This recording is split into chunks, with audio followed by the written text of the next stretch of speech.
I don't think many people realize that only a handful of Mario games are actually made in-house at Nintendo these days.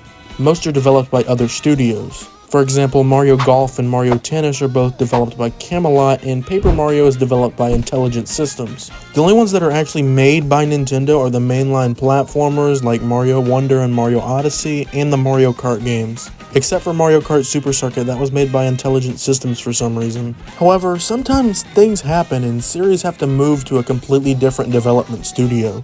So here's a few examples of Mario spin-off series that eventually had to change developers due to one reason or the other. Every single Mario Party from the original on the N64 up until Mario Party DS was developed by Hudson Soft. Hudson was never owned by Nintendo in any capacity as far as I'm aware, instead being a subsidiary of Konami, which is another very popular game company that is apparently not a great place to work. Anyway, long story short, Hudson Soft is gone. It no longer exists anymore as of March 1st, 2012. Although most of the Mario Party team had already moved over to a company that was partially owned by Nintendo, ND Cube, and they would go on to develop every single Mario Party game since Mario Party 9. Oh, and speaking of ND Cube Mario Party, I'm currently in the middle of a mini-series where I review every ND Cube Mario Party game in excruciating detail, so go check that out if you want to.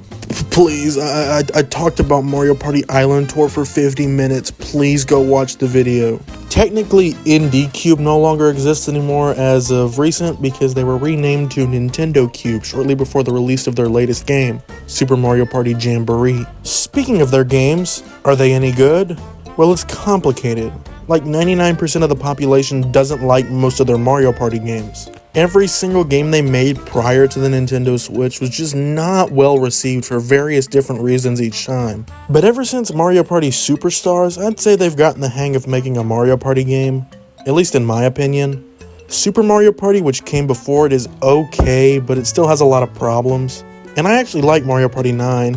Anyway, stay tuned for the rest of the Nintendo Cube Mario Party Saga videos. Mario Party 10 is up next, and it should be out August, maybe, if I'm not lazy. Moving on to the next series.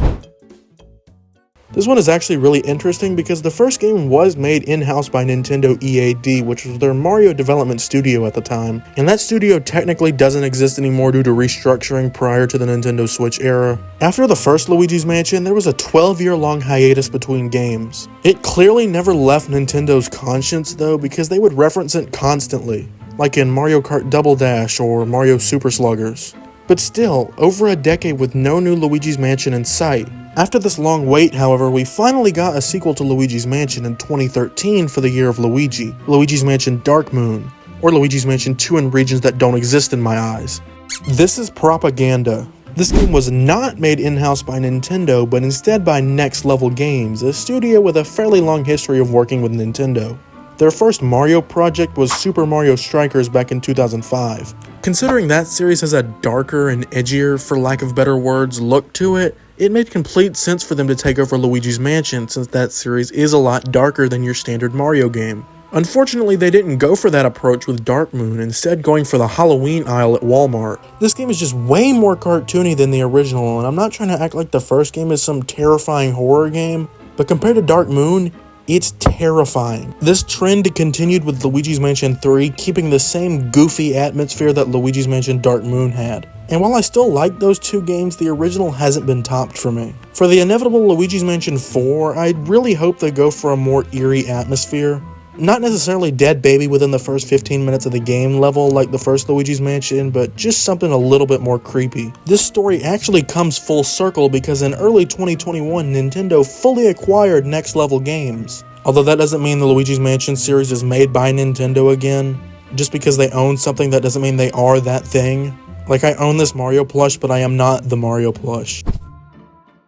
The Mario and Luigi series is the third Mario RPG pillar next to Super Mario RPG and Paper Mario. Every single game up until the Bowser's Inside Story remake was made by Alpha Dream, which was a fairly small studio. Unfortunately, in October 2019, they went bankrupt and Nintendo just sat there and let it happen. That still genuinely makes me angry, but anyway.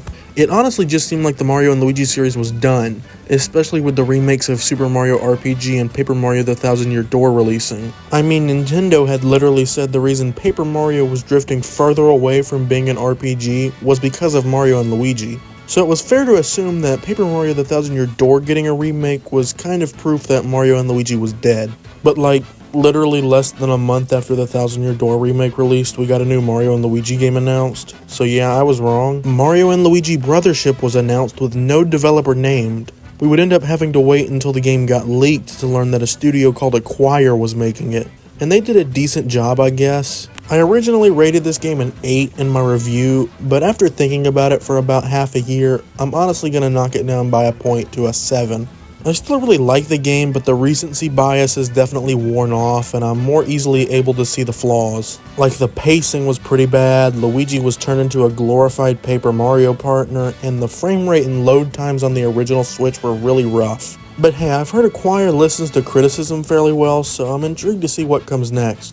And I do think we'll get another game eventually, because this one sold fairly well at almost 2 million copies, which isn't an insane number or anything, but being near the end of the Switch's life in a fairly niche Mario spinoff, that's pretty good. Donkey Kong probably doesn't count, but I don't have much to say for it anyways, other than the fact that this series has changed developers more times than any other that I know of. It originally started at Nintendo, and then went to Rare, and then went back to Nintendo, and then basically to whoever would make a Donkey Kong game, then to Retro Studios, and then back to Nintendo again apparently. DK can't just make up his mind, I guess.